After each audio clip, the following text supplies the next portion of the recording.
To एनजीकॉन academy students. और जो next topic है हमारा वो है रोटेशनल काइनेटिक एनर्जी से रिलेटेड। अच्छा जी, रोटेशनल काइनेटिक एनर्जी का सबसे पहले आपको थोड़ा सा कॉन्सेप्ट देता चलूं कि मैं कहता हूं कि मेरे पास एक व्हील है, ठीक है, और व्हील जो है ऐसे करके रोटेट कर रहा है, ठीक है।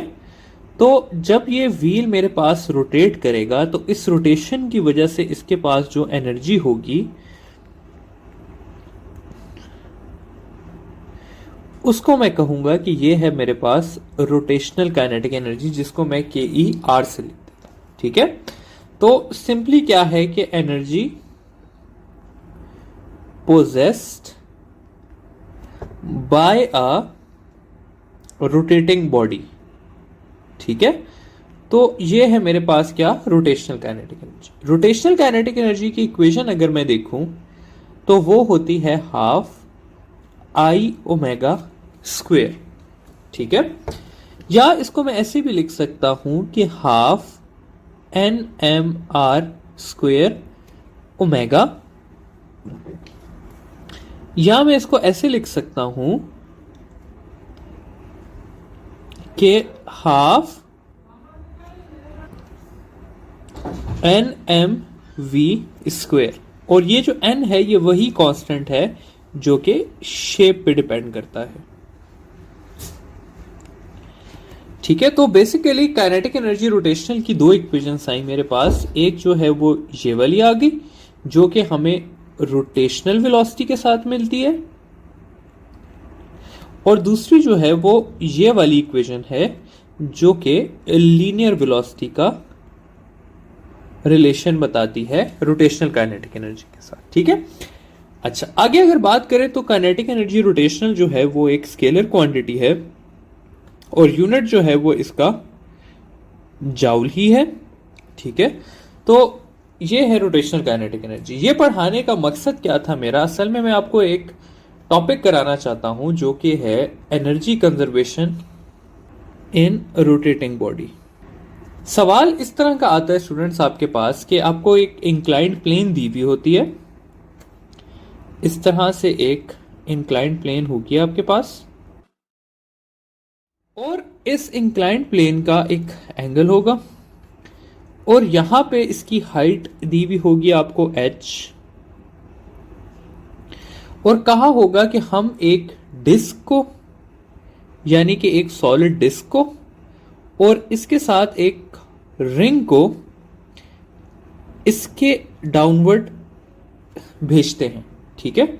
तो यहां पे वेलोसिटी किसकी ज्यादा होगी, डिस्क की या हुप की। इसकी जगह आपके पास स्फीयर और डिस्क का कंपैरिजन भी दिया जा सकता है, और भी मुख्तलिफ कंपैरिजन दिए जा सकते हैं, ठीक है। तो ये आपने देखना है कि भाई किसकी जो है वो वेलोसिटी ज्यादा होगी।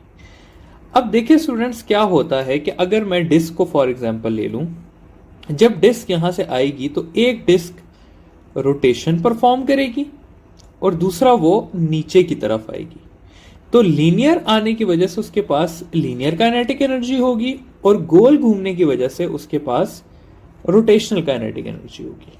तो मैं ऐसे लिख सकता हूं कि इसकी जो पोटेंशियल एनर्जी थी वो कन्वर्ट हो गई रोटेशनल काइनेटिक एनर्जी में और लीनियर काइनेटिक एनर्जी में। पोटेंशियल एनर्जी को मैं लिख सकता हूं mgh। रोटेशनल काइनेटिक एनर्जी हमने देखा था इक्वल होती है हाफ nmr स्क्वायर, और लीनियर काइनेटिक एनर्जी होती है एम आर स्क्वायर नहीं, एम वी स्क्वायर, और ये इक्वल होती है half M V square. M आपके पास कैंसिल हो जाएगा, और यहां से जब मैं v की इक्वेशन निकालूंगा तो वो बनेगी under root 2gh n plus 1, ठीक है। तो ये है रिलेशनशिप ऑफ वेलोसिटी के, वेलोसिटी जो है वो जब ये डिस्क यहां पे पहुंचेगी तो इसकी वेलोसिटी क्या होगी। अब अगर मैं यहां पर डिस्क की फाइंड करना चाहता हूं, ठीक है, डिस्क की फाइंड करना चाहता हूं, या मैं यहां पर रिंग की फाइंड करना चाहता हूं, तो डिस्क के केस में मैं क्या करूंगा, डिस्क के केस में मैं n की वैल्यू पुट कर दूंगा 1/2। तो ये आ जाएगा मेरे पास 4/3 GH। ठीक है, जबकि रिंग के लिए मैं n की वैल्यू डाल दूंगा 1, तो इसकी इक्वेशन कुछ बन जाएगी 2GH डिवाइडेड बाई 2, तो √GH। ठीक है, अब यहां पर आप देखें तो 4/3 का आंसर जो है वो ज्यादा आता है एज कंपेयर टू GH। ठीक है, तो इसलिए हम कहते हैं कि velocity of disc will be greater than hoop. ठीक है, और अगर मैं आप लोगों को यहां पर एक आसान तरीका सिखाऊं तो इस इक्वेशन में अगर आप लोग देखें तो v आपको मिलेगा इनवर्सली प्रोपोर्शनल टू n, यानी जिस ऑब्जेक्ट का n ज्यादा है उसकी वेलोसिटी क्या है, कम होगी। तो इस हिसाब से स्टूडेंट्स n जो है वो सबसे कम रॉड का होता है, फिर आपके पास आ जाता है स्फेयर, फिर आपके पास आ जाती है डिस्क, और फाइनली आ जाता है आपके पास हूप या रिंग।